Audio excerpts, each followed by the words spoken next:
Good morning, student. Myself Praduman, your mathematics teacher for class 8, 9, and 10 in Mudhar International School, Hiswa. Student, today just I am going to start a new chapter, new exercise for class 8, exercise 11b.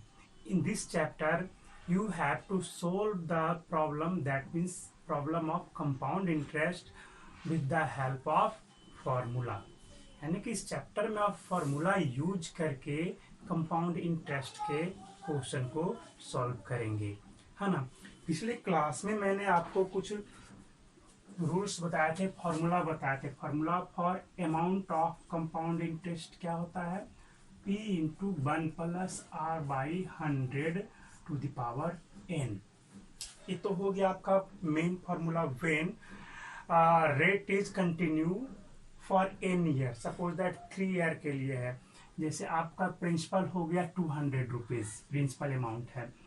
Rate आपका दे दिया 5% और time for 3 year दे दिया, है ना। तो इस case में आप इस फॉर्मूला को यूज करेंगे। अगर रेट के बारे में वेरी करवा दिया कि फर्स्ट ईयर में आपका 5% का रेट है, सेकेंड ईयर में आपका हो गया 7% का रेट लगा दिया है, आपका थर्ड ईयर में हो सकता है कि 8% का रेट लगा दिया हो। ऐसा हो तो रेट अगर जो अलग अलग ईयर्स के लिए अलग अलग हो जाए, उस केस में आप कैसे प्रॉब्लम को सॉल्व करेंगे? ये तो कंटिन्यू 5% 3 ईयर के लिए लग गया, तब यहाँ पे n इक्वल टू आप 3 रख दोगे, r इक्वल टू 5 रख दोगे, p equal to 200। Clear. But आपका ऐसे केस में तो जरा सोच लो, हम क्या करेंगे, 1 बाय 1 इंडिविजुअल निकाल लेंगे। तो 1 बाय 1 इंडिविजुअल निकालेंगे तो हर बार निकालते जाओगे तो थोड़ा लंबा हो जाएगा, है ना। तो उसी का एक और फॉर्मूला मैं जनरेट करा देता हूं। सपोज दैट हमने 1 साल के लिए निकाला, तो a equal to p into 1 plus R by 100 to the power तो 1 हो जाएगा, है ना। सपोज दैट 3 आपका 3 R1 फर्स्ट ईयर के लिए R1 है, सेकेंड ईयर के लिए R2 है और थर्ड ईयर के लिए आपका R3 रेट है। R1 कुछ भी परसेंट हो सकता है, जैसे 5% है, R2 6%, R3 7% भी हो सकता है। तो ऐसे केस में देखो यहाँ पे, तो ये जो अमाउंट आया, यही अमाउंट ना सेकेंड ईयर के लिए एज ए प्रिंसिपल वर्क करेगा ना, एज ए प्रिंसिपल आपका वर्क करेगा। यही अमाउंट है। तो अमाउंट आया फर्स्ट ईयर के एंड में, है ना। प्रिंसिपल जो था उसमें आपको इंटरेस्ट ऐड होकर के ये फर्स्ट ईयर के एंड में आपको क्या मिल गया, अमाउंट मिल गया। तो यही amount as a principal work करेगा। तो नेक्स्ट में क्या करोगे, इसको हम क्या मान लेंगे, फॉर नेक्स्ट ईयर के लिए इसे P1 मान लेंगे। तो क्या हो जाएगा, फॉर नेक्स्ट ईयर के लिए अमाउंट क्या हो जाएगा जी, P1 into 1 plus R2 by, sorry यहाँ पे लिख दो 100 हो गया। यही ना प्रिंसिपल हो जाएगा फॉर नेक्स्ट ईयर के लिए, यही अमाउंट जो है नेक्स्ट ईयर के लिए प्रिंसिपल हो गया। क्लियर है यहाँ से? तो ये आपका A1 आ गया, मान के चलो यहाँ पे कुछ भी रहे। अब यहाँ पे P1 के जगह जो है ये वाला रख दोगे, तब क्या हो जाएगा फॉर्मूला, अमाउंट A1, ये तो सेकेंड ईयर के लिए, चलो इसको A1 और इसको A2 दे दो, है ना। A2 इक्वल टू क्या हो गया, P into 1 plus R1 by 100 into 1 plus R2 by again 100। Clear. ये हो गया सेकेंड ईयर के लिए, कंटिन्यू आपका बन गया, है ना। तो हम बार बार ना निकाल करके डायरेक्ट फॉर्मूला ही यूज कर लेंगे कि अगर 3 कंसेक्यूटिव ईयर के लिए 3 डिफरेंट टाइप्स ऑफ रेट लग रहे हैं, है ना, जो इंटरेस्ट का रेट है R1 R2 है, तो ये फॉर्मूला अप्लाई करेंगे अमाउंट के लिए। कैसे आया जो तो आप समझ रहे होगे, है ना। ये अमाउंट फर्स्ट ईयर के लिए निकाला गया, तो फर्स्ट ईयर के लिए जो अमाउंट आया, that amount is work as a principal for second year, है ना।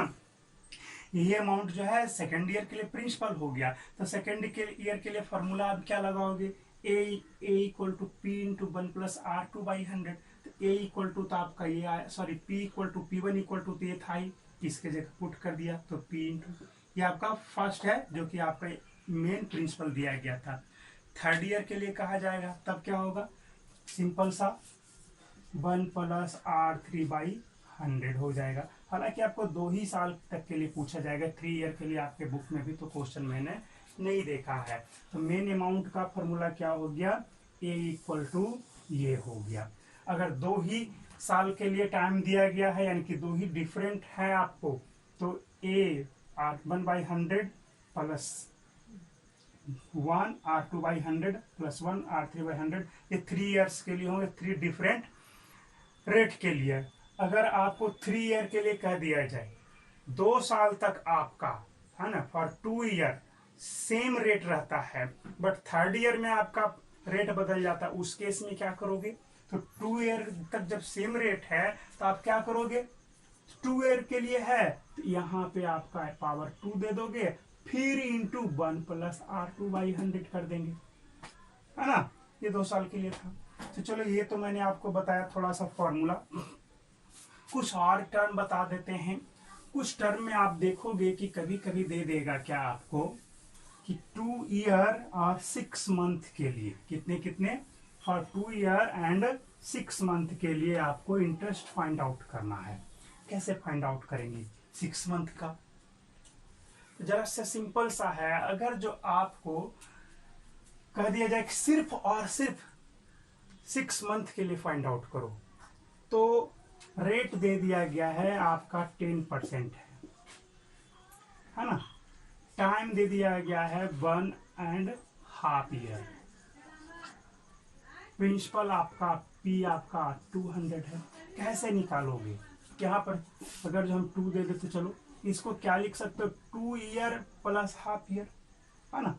तो चलो हम करेंगे क्या इस केस में, 2 ईयर के लिए पहले प्रिंसिपल को लिख देंगे, सॉरी अमाउंट को लिखेंगे, A equal to P into 1 plus R/100 to the power 2 हो गया। अब बच गया हाफ ईयर के लिए। तो ये जो अमाउंट हमारा आया क्वेश्चन में जब कह दिया जाए कि आपका हाफ ईयरली आपका, वो तो अलग हो जाएगा, उसके लिए छोड़ दें। अब 6 मंथ के लिए कैसे ऐड करोगे? तो सपोज दैट जैसे आपका 10% आपको लग रहा है, रेट लग रहा है कितना, 10% आपका लग रहा है कितने दिन में, 1 साल में लग रहा है ना। आपको 6 महीने का निकालना है, तो आपको 6 महीने में कितना देना होगा, 6 महीने में आपको कितना देना होगा। जिसे फिर से ध्यान से सुन लो इस चीज को, 100 रुपये में अगर आपको 10% लग रहा है, तो अब जरा सोच करके बताओ कि कितना आपको 1 साल में देना है इंटरेस्ट, 10 रुपीज देना है ब्याज, ठीक है। तो 6 महीने में कितना देना होगा, 5 रुपीज। 6 महीने में क्या हो गया, 5 रुपीज। अगर हम यहाँ पे रेट को हाफ कर दें, टाइम को डबल कर दे, एक ही बात है। 6 महीना के बदले हम उसको 1 साल कर देते हैं। हमको तो देना है 5 रुपीज ही ना, ओनली 5 रुपीज ही हमको देना, क्योंकि 6 महीने का ही हमको ब्याज इसमें हमको लेना है। जैसे 100 रुपये का केस जब है तो 100 रुपये में हमको मात्र 5 रुपये ही देना है। बट हमारा फॉर्मूला हाफ ईयर के लिए सेट नहीं हो रहा है। यहाँ पे 1/2 रखेंगे तो कैलकुलेशन काफी लेंदी हो जाएगा, कैलकुलेशन आपका काफी लेंदी हो जाएगा। तो उसको लेंदी बनाने से अच्छा है, उससे बचने के लिए हम एक तरीका ही क्यों ना अपना ले, है ना। जैसे 100 रुपये में हमको 5 रुपीज ही देना है 6 मंथ में, तो अगर हम टाइम को 1 साल कर ले तो रेट को हाफ कर देते हैं, क्योंकि हमको 5 रुपीज ही देना है। तो हमें अपने तरीके से फॉर्मूला बना लेना है ना।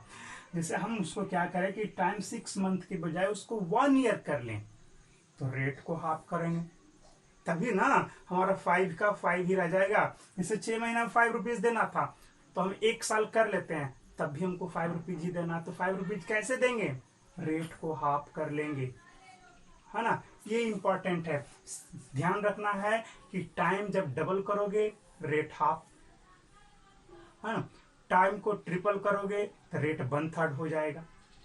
तो बाकी बचे हुए 6 मंथ के लिए आओगे यहाँ पर, तो आप 1 साल के लिए निकालोगे, 1/2 ईयर के लिए तो नहीं होगा। तो उस हाफ ईयर के लिए आपको रेट क्या हो जाएगा जी, तो जो पहले का था उसका जस्ट हाफ हो जाएगा। तो क्या हो जाएगा यहाँ पे, R/100/2, और टाइम आपका 1 साल हो गया। अगर यही कर देता कि 2 ईयर एंड 1/3 ईयर, तो 1/3 ईयर है, तो उसको कंप्लीट ईयर बनाने के लिए क्या करना पड़ेगा, 3 से मल्टीप्लाई करना पड़ेगा, यानी कि टाइम को 3 गुना करना पड़ेगा। टाइम को क्या करना पड़ेगा, 3 गुना। जैसे देखो यहाँ से हाफ ईयर में, जैसे यहाँ से चलेंगे हम लोग, सिंपल सा है, अगर जो हाफ ईयर के लिए निकाला जाए तो ब्याज क्या हो जाएगा यहाँ पे 1 + 10/, दिखते जाओ। अमाउंट की बात करें तो आपका आ जाएगा, जो भी होगा आपका निकल जाएगा, छोड़ देते हैं अभी इस चीज को, है ना। सिंपल सा है आपका, अगर यहाँ पे 1/3 दे दिया जाए तो टाइम को 3 टाइम्स करोगे और रेट को 1/3 कर दोगे। यहाँ पे 3 आ जाएगा, यहाँ पे 1 ही हो जाएगा, क्योंकि 1/3 तो हम यहाँ पर रख नहीं सकते हैं, 1/2 तो ले नहीं सकते हैं, कैलकुलेशन का आपका काफी बड़ा हो जाएगा, है ना। तो उससे बचने के लिए हम ऐसा करते हैं। तो चलिए यहाँ तक तो आप लोग को समझ में आया होगा कि रेट को अगर आप टाइम को डबल करोगे तो रेट को हाफ कर दोगे, टाइम को ट्रिपल करोगे तो रेट 1/3 हो जाएगा, टाइम को 4 टाइम्स कर दोगे तो रेट आपका क्या हो जाएगा 1/4 हो जाएगा, है ना। तो ये इंपॉर्टेंट है, ये आप याद रखेंगे। क्लियर है?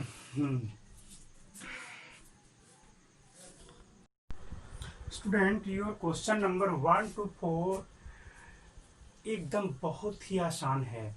मैंने आपको इस टाइप के क्वेश्चन बताए हैं, डायरेक्ट फार्मूला पे है, a = p × 1 + r/100⁴ उस पर रखोगे, आपसे बनेगा। सिर्फ कैलकुलेशन थोड़ा सा करना है और बाकी बन जाएगा।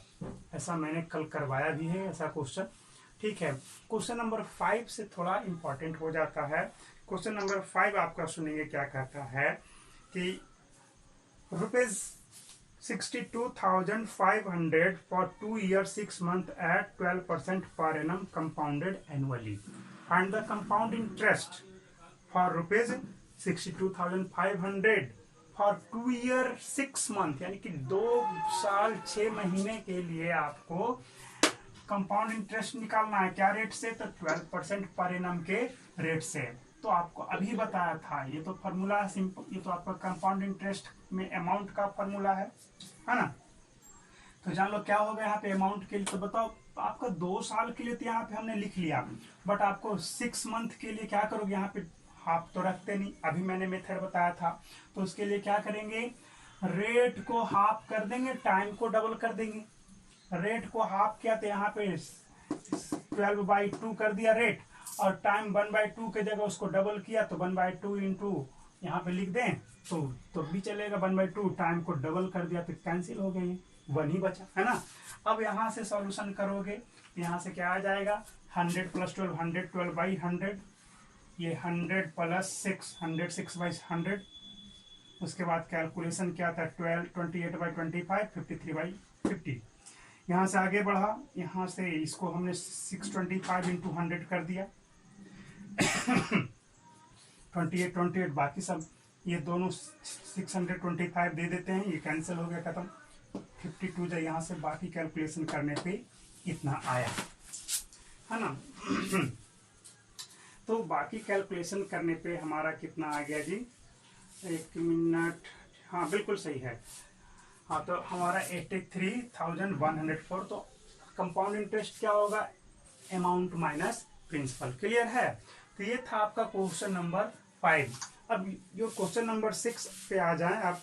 क्वेश्चन नंबर 6 में कहा है कि for 2 years 4 months, 2 years 4 months, और यहाँ पे 9,000 आपका दे दिया है जी, है ना, और 10%। तो बताओ क्या होगा यहाँ पे जी, 4 मंथ मतलब कितना ईयर हो गया आपका, 1/3 ईयर।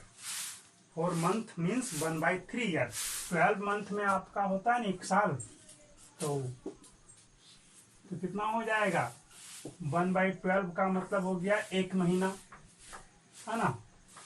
4/12 का मतलब हो गया 1/3 ईयर हो गया, यानी कि 1/3 ईयर है, यानी कि 1/3 ईयर, हाफ नहीं है, 1/3 है। बताओ क्या करना पड़ेगा फॉर्मूला में, यहाँ तक तो सेम रहेगा, यहाँ पे बदल जाएगा। कितना से मल्टीप्लाई करोगे तो ये पूरा बनेगा, तो 3 से मल्टीप्लाई करोगे, है ना। 1 ईयर कंप्लीट करने के लिए 3 से मल्टीप्लाई करोगे, यानी कि रेट को 1/3 करना पड़ेगा, टाइम को ट्रिपल करना पड़ेगा। तो यहाँ पर रेट के जगह यहाँ पे 10/3 करोगे और यहाँ पे 1/3 इंटू 3 करोगे, यानी कि फिर से 1 यहाँ पे आ जाएगा, बना लोगे, बन जाएगा, बहुत ही आसान है। 7th नंबर पे आ जाओ। 7th नंबर भी मैंने आपको उसका भी कुछ हिंट बता ही दिया था। इसमें क्या है कि फर्स्ट ईयर में आपको 9% का लग रहा है पर एनम, और सेकेंड ईयर पर आपको 10% लग रहा है ना। तो अब आप इसको कैसे फाइंड आउट करोगे, कितना प्रिंसिपल अमाउंट है जी? प्रिंसिपल आपका 8000 है, ये 7th नंबर है। P = 8000 आपका दिया है। टाइम आपका 2 ईयर है। R1 आपका है फॉर फर्स्ट ईयर 9% और फॉर सेकेंड ईयर आपका 10% है। बताओ अब कैसे निकालोगे? तो सिंपल सा बता था अमाउंट के लिए फॉर्मूला, है ना। अब सिंपल सा फॉर्मूला लगाओगे, A = P × 1 + R1/100 1 + R2/100। मैंने ऐसा फॉर्मूला भी बताया था, समझाया भी था, बस इसी में आप सब डाटा को रख दो, बन जाएगा। यहाँ से 8000 रखा इंटू 1 प्लस क्या रखोगे, यहाँ पे R1 है 9/100, यहाँ पे 1 + 10/100 हो गया सॉल्यूशन। कैलकुलेशन कर दोगे, आपका आंसर आ जाएगा। ठीक है, 7th नंबर बन जाएगा आपसे। क्वेश्चन नंबर 8 बिल्कुल ही डायरेक्ट वो सिंपल फॉर्मूला पर ही 8, 9 और 10 नंबर और 7 नंबर आपका सेम है। 10 नंबर और 7 नंबर आपका सेम है। थोड़ा सा कैलकुलेशन बढ़ गया है और कुछ नहीं है। बाकी जो 7 बना लिया उससे 10 भी बन जाना चाहिए। ठीक है, अब देखो 11th नंबर पे आ जाओ। 11th नंबर आपका बिल्कुल 5 के जैसा है। Neha borrowed ₹24,000 for the state bank of India two by A scooter, है ना। ये बिल्कुल उसी के जैसा है, बन जाएगा। If the rate of interest be 10% per annum compounded annually, what payment will she have to make after 2 year 3 month. बिल्कुल आपका 5 के जैसा ही है। यहाँ पे 3 मंथ दिया गया था। 3 मंथ का मतलब कितना ईयर हो गया? 1/4 ईयर, है ना। 1/4 ईयर। फॉर्मूला क्या लगाओगे? 1 + R/100 और यहाँ पे 2। बिल्कुल यहाँ पे क्या करोगे? 1 + R/100। 3 ईयर है, सॉरी 3 मंथ है ना। तो 3 मंथ मतलब कितना हो गया? 1/4 ईयर। 3 month means 1/4 year. तो यहाँ पे आप 1/4 से मल्टीप्लाई करोगे। यहाँ पे आपका 1/4 ईयर है ही, 4 से मल्टीप्लाई करके हो गया कंप्लीट, है ना। यानी कि सिर्फ 1 लिखेंगे। यहाँ पे इस तरह से कैलकुलेशन करने की आवश्यकता नहीं है। इस फॉर्मूला में रखोगे, सॉल्यूशन आपका हो जाएगा। हाँ, 12 नंबर देखा जाए। 12 नंबर आपको मैंने पिछले क्लास में बता चुका है, इसको ज्यादा कुछ नहीं है। अब है borrowed ₹16,000 eight 17 whole 1/2% per annum simple interest, है ना। On the same day he lent it to Gurmeet at the same rate but compounded annually, what does he gain at the end of 2 years. मैंने इस सवाल को पिछले दिन बताया है, आप पिछला वीडियो देखोगे तो आपसे बन जाएगा। बिल्कुल ऐसा ही क्वेश्चन है, कोई डिफरेंस नहीं है, सिर्फ आपका रेट में आपका डिफरेंस है और प्रिंसिपल में तो उसी के जैसा सेम ही आप बनाओगे इसको। 13th नंबर आपका ये बनाने के लायक है। 13th नंबर है क्वेश्चन। 13th नंबर देख लें क्या है। The simple interest on the sum of money for 2 year is 8% per annum is 2400। What will be the compound interest on the sum at the same rate for the same period. Simple सा है, simple rate दे दिया है, time दे दिया है और rate भी दे दिया है। आपको प्रिंसिपल पहले फाइंड आउट कर लो। SI का फॉर्मूला लगाओ, है ना। SI आपका है 2400 है ना। टाइम आपका है 2 ईयर है, रेट आपका है 8% है। तो जानते हो ना SI = PRT/100 होता है ना। SRT/100। तो यहां से आप क्या निकाल लोगे? प्रिंसिपल अमाउंट निकालोगे। 8 यहाँ 2400, 8 और यहाँ पे 2 रखोगे तो प्रिंसिपल निकल जाएगा। तो जब प्रिंसिपल फाइंड आउट हो जाएगा तब फिर आपका कंपाउंड इंटरेस्ट निकाल लोगे सेम रेट पे। हाँ, your question number 14 say that the difference between the compound interest and the simple interest on a certain sum for 2 years at 6% per annum rate is 90. Find the sum, that means find the principal amount. है ना, question जो कहा है कि आपका simple interest compound interest और simple interest का कितना आपका डिफरेंस है, जितना 90 रुपीज है। कितने साल के लिए? तो 2 साल के लिए। किस रेट पे? तो 6% के रेट पे। तो उसका जो सम है, दैट मीन्स आपका जो प्रिंसिपल अमाउंट है वो आपको फाइंड आउट करना है। कैसे करोगे? तो पहले मान लो let principal equal to 100, rate आपको दिया गया है 6%, टाइम आपका 2 ईयर है, that means your simple interest is PRT by 100 into 6 into 2 divide by 100। ये आपका कितना आ गया? 12 आ गया। तो ये 12 जब आपका आ गया तो ये तो आपका सिंपल इंटरेस्ट आ गया। अब फॉर कंपाउंड इंटरेस्ट के लिए अमाउंट निकालो। अमाउंट निकालोगे तो यहाँ से चलोगे P into 1 plus R by 100 to the power N। यहाँ से सब कुछ रखते गया, डाटा को रखा, 1 प्लस 6 बाई 100, 106 बाई 100, 53, 50, ओवरऑल कितना है? 2809 बाई 25 आया। ये क्या आ गया? आपका अमाउंट आ गया, है ना। ये आपका कितना आ गया? अमाउंट आ गया। ठीक है, जैसा हमने किया है उसी के अकॉर्डिंग आपका अमाउंट आया है। 100 पे जब आपका 6% के ब्याज पे 2 साल के लिए निकाला तो ये अमाउंट आया। अब यहाँ पे कंपाउंड इंटरेस्ट क्या हो जाएगा? A minus T, amount minus principal. यहाँ से सॉल्व किया, यहाँ से तो सॉल्व किया तो 309 बाई 25 आ गया। अब डिफरेंस निकालो CI एंड SI का, जैसा कि क्वेश्चन कहा है what is the difference. The difference आपका कितना है? कंपाउंड इंटरेस्ट ये रहा, सिंपल इंटरेस्ट ये रहा, तो यहाँ से डिफरेंस आपका आ गया, यहाँ से 9 बाई 25 आया। सो अब यूनिटरी मेथड लगाओ कि जब आपका दिया क्या गया, सिर्फ और सिर्फ आपको डिफरेंस ही दिया गया है क्वेश्चन में CI और SI का। So by unitary method when difference is 9 by 25 then principal is 100। क्या प्रिंसिपल हमने माना था? 100। जब ये डिफरेंस है तो प्रिंसिपल 100 था, तो जब आपका 1 डिफरेंस रहेगा तो प्रिंसिपल क्या रहेगा? 125 बाई 9। डिफरेंस किसका किसका? कंपाउंड इंटरेस्ट और सिंपल इंटरेस्ट का डिफरेंस। अगर जो यूनिट रहा 1 रहा तो ये हो जाएगा, डिवाइड कर देंगे निश्चय तो ये आ जाएगा।